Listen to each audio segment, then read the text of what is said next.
हमें petrol diesel का उपयोग कम करना होगा। शहरों में जहां मेट्रो है वहां हम तय करें कि हम मेट्रो का ही उपयोग करेंगे। अगर कार में ही जाना जरूरी है तो फिर कार पूल करने का प्रयास करें और भी लोगों को साथ बिठा लें। अगर हमें कहीं सामान भेजना हो तो कोशिश करनी है कि वह ज्यादा से ज्यादा रेलवे गुड्स के जो ट्रेन होती है रेलवे की सर्विसेज से भेजें कि साल भर तक घर में कोई भी फंक्शन हो, कोई भी कार्यक्रम हो, हम सोने के गहने नहीं खरीदेंगे। मैं देश की अदालतों से भी आग्रह करूंगा कि ऐसी स्थिति आने पर देश हित में हमें कोई ना कोई रास्ता निकालने की तरफ बढ़ना चाहिए। अगर हम तेल खाना कम करें ना तो भी वो देशभक्ति का बहुत बड़ा काम है। वोकल फॉर लोकल के मंत्र को लेकर चले। हम मेड इन इंडिया चीजें खरीदकर भी विदेशी मुद्रा बचा सकते हैं। नमस्कार, मेरा नाम आलोक है। आप लाइव स्ट्रीज देख रहे हैं। देश के प्रधानमंत्री नरेंद्र मोदी ने एक बड़ा ऐलान कर दिया है। देखिए, एक बड़ी बात कही है, देश की जनता से आह्वान किया है कि वो पेट्रोल डीजल की खपत कम करें। ये बड़ी बात है। देखिए, आज तारीख हो गई 10 मई 2026 और प्रधानमंत्री नरेंद्र मोदी ने इशारों में कहा है कि अब पेट्रोल डीजल की खपत को कम करना होगा। जो मेट्रो शहर में रहते हैं, जहां मेट्रो का परिचालन होता है, वो मेट्रो में चलें। यहां तक कि सोना नहीं खरीदना है, गोल्ड सोना, जहां फंक्शन हो रहे हैं किसी घर में, और अभी तत्काल 1 साल तक आपको इससे बचना है। 1 साल तक अभी आपको सोना नहीं खरीदना है, पेट्रोल डीजल की खपत कम करना है। क्या पेट्रोल डीजल के दाम बहुत बढ़ने वाले हैं? क्या बहुत ज्यादा बढ़ने वाले हैं? देखिए, जिस तरह से विश्व में हालात हैं, अमेरिका और ईरान के बीच में युद्ध चल रहा है, कई महीने हो गए लेकिन युद्ध समाप्त होने का नाम नहीं ले रहा है। तो ऐसे में इस बढ़ती हुई तेल की किरकिरी ने कई देशों को चिंता में डाल दिया है। कई देशों में पेट्रोल के दाम बहुत बढ़ गए हैं, बढ़े नहीं, बहुत बढ़ गए हैं। अब ऐसे में क्या भारत देश में भी पेट्रोल डीजल के दाम बहुत बढ़ेंगे? वो कह रहे हैं कोई सामान भी भेजना हो तो ट्रेन से भेजिए। प्रधानमंत्री नरेंद्र मोदी की पूरी बात आपको सुनाते हैं। सोना नहीं खरीदना है। देख, आपातकालीन स्थिति में देश को लोग सोना दान करते थे, दान करने की बात नहीं है, लेकिन फिलहाल आपको अभी सोना नहीं खरीदना है। प्रधानमंत्री नरेंद्र मोदी क्या कर रहे हैं, उनकी पूरी बात सुनवाते हैं। साथियों, आज भारत तेजी से विकसित होने के लक्ष्य की तरफ आगे बढ़ रहा है, लेकिन इस समय भारत कई विराट चुनौतियों का मुकाबला भी कर रहा है।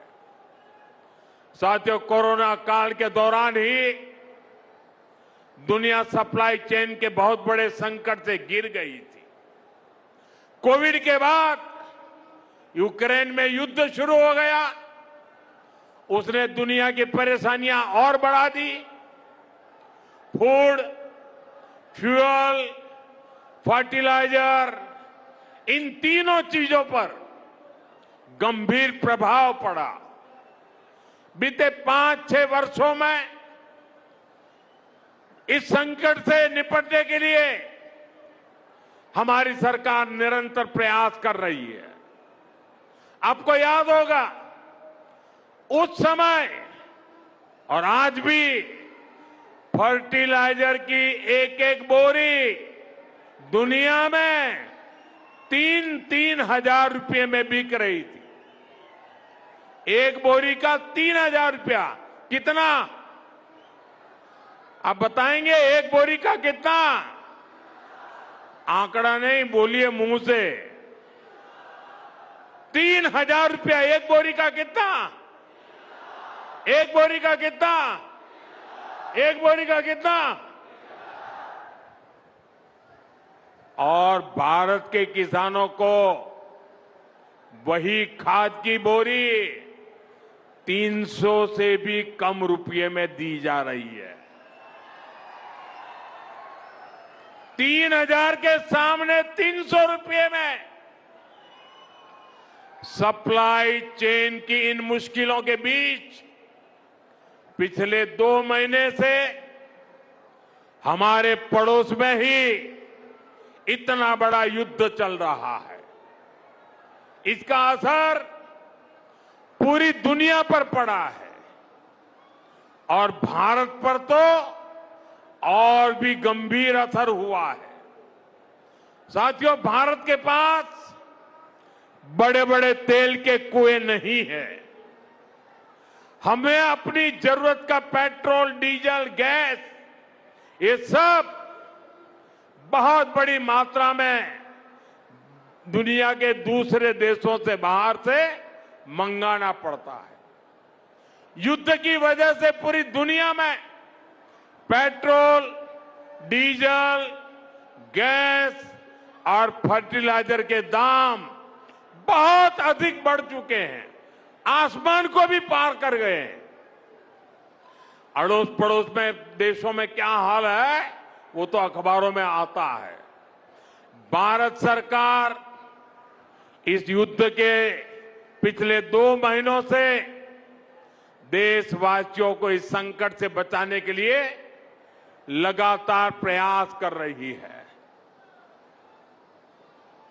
नागरिकों पर बोझ न पड़े, इसके लिए सरकार सारा बोझ सरकार खुद अपने कंधे पर उठा रही है। लेकिन साथियों, जब सप्लाई चेन पर संकट लगातार बना रहे तो हम कितने भी उपाय कर लें, मुश्किलें बढ़ती ही जाती है। इसलिए अब देश को सर्वोपरि रखते हुए, मां भारती को सर्वोपरि रखते हुए हमें एकजुट होकर के लड़ना होगा।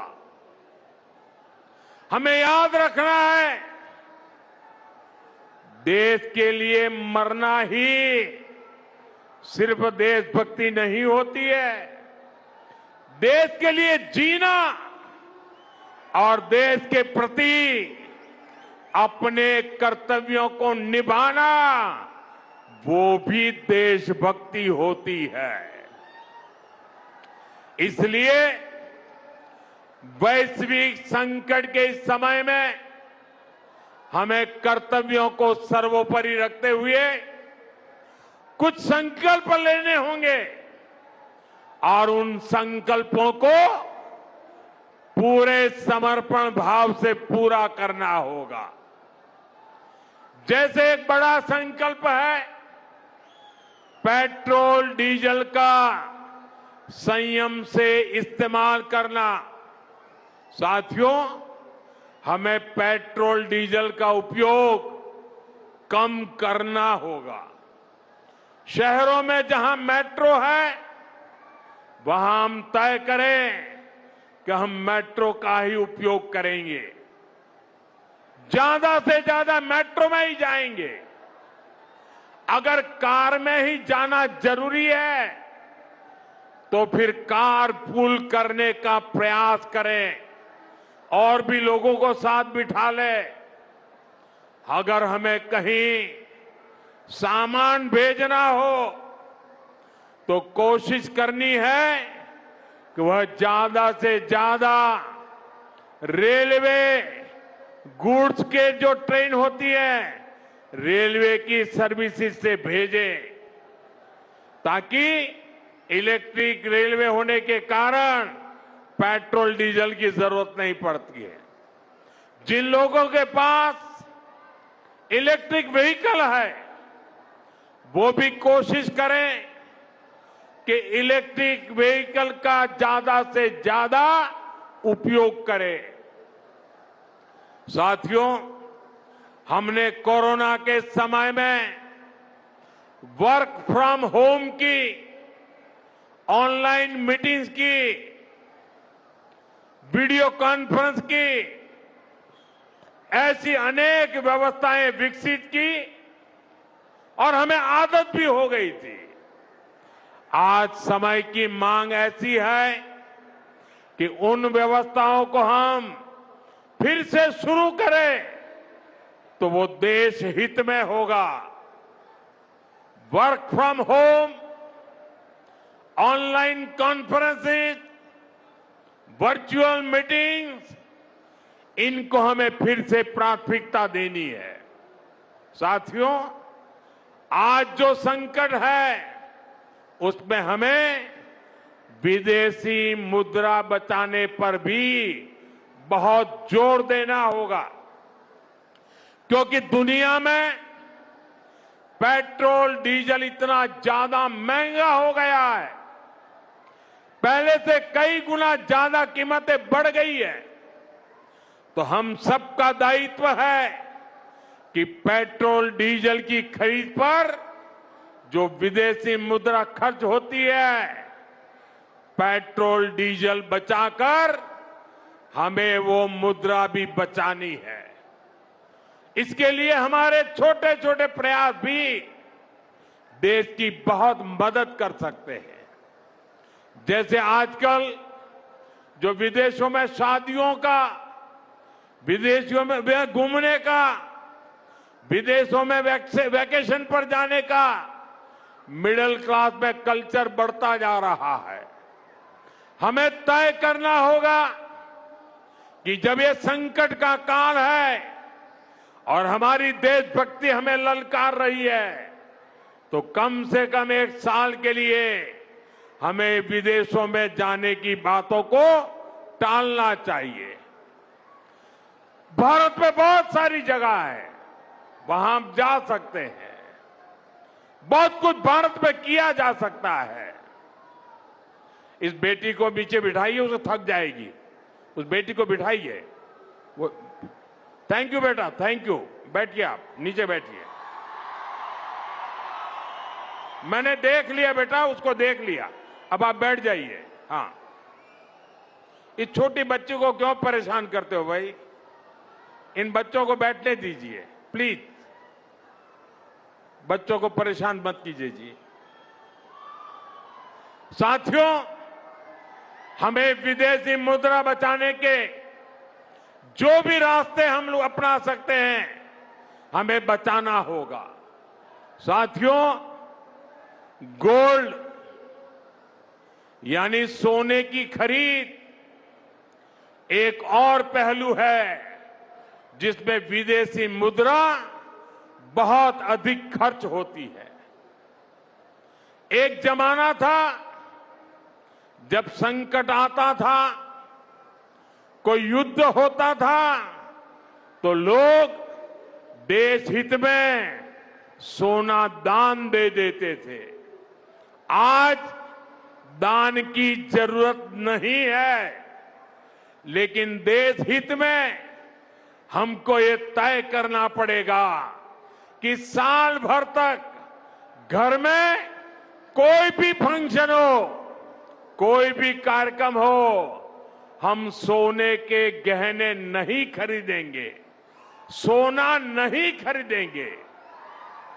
विदेशी मुद्रा बचाने के लिए हमारी देशभक्ति हमें चुनौती दे रही है और हमें इस चुनौती को स्वीकार करते हुए विदेशी मुद्रा को बचाना होगा।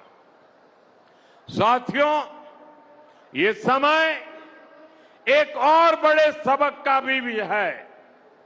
एक समय था जब हम कॉपर एक्सपोर्ट करते थे, लेकिन आज भारत के सामने स्थिति ऐसी बन गई कि अब हमें कॉपर को भी इंपोर्ट करना पड़ता है।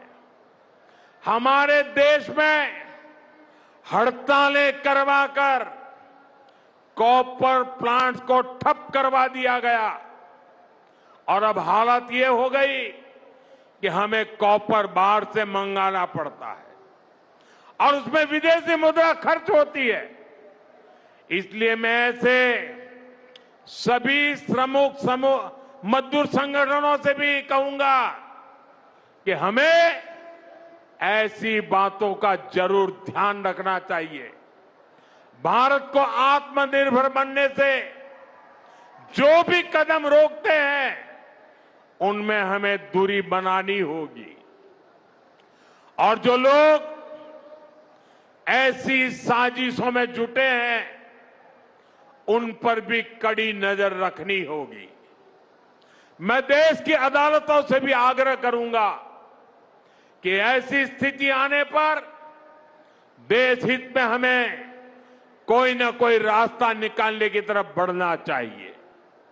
साथियों, ऐसे ही खाने के तेल का भी है। इसके आयात के लिए भी बहुत बड़ी मात्रा में हमें विदेशी मुद्रा खर्च करनी पड़ती है। हर परिवार अगर खाने के तेल में खाने का तेल का जो उपयोग करता है, अगर वो कुछ कमी करे, मैंने बार बार कहा है 10% कम करो। अगर हम तेल खाना कम करें ना, तो भी वो देशभक्ति का बहुत बड़ा काम है। आप देश सेवा में योगदान दे सकते हैं और इससे देश सेवा भी होगी और देह सेवा भी होगी। इससे देश के खजाने का स्वास्थ्य भी सुधरेगा और परिवार के हर सदस्य का स्वास्थ्य भी अच्छा रहेगा।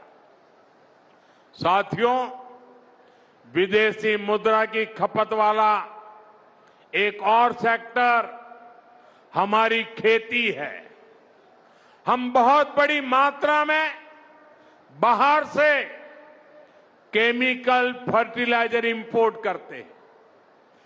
केमिकल फर्टिलाइजर खेती के कारण हमारी धरती मां को बहुत पीड़ा हो रही है।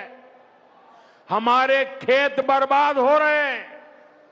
अगर आज हम अपने खेत को नहीं बचाएंगे तो भविष्य में फसलों पर भी खतरा आ जाएगा। इसलिए बहुत जरूरी है कि हम केमिकल फर्टिलाइजर की खपत 25%, 30%, 40%, 50% उसको घटाए, आधी कर दें और हम उसके साथ साथ नेचुरल फार्मिंग की तरफ बढ़े।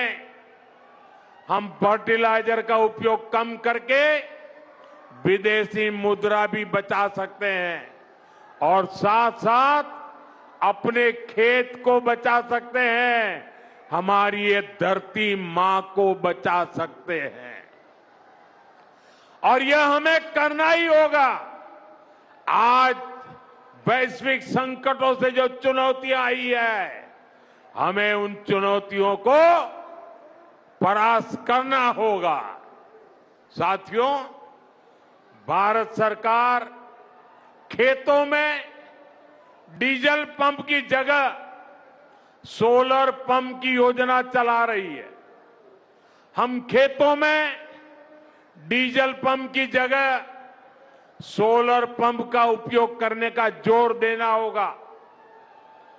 मैं कोविड काल में भी आग्रह करता था कि हम स्थानीय चीजें खरीदें, वोकल फॉर लोकल के मंत्र को लेकर चले।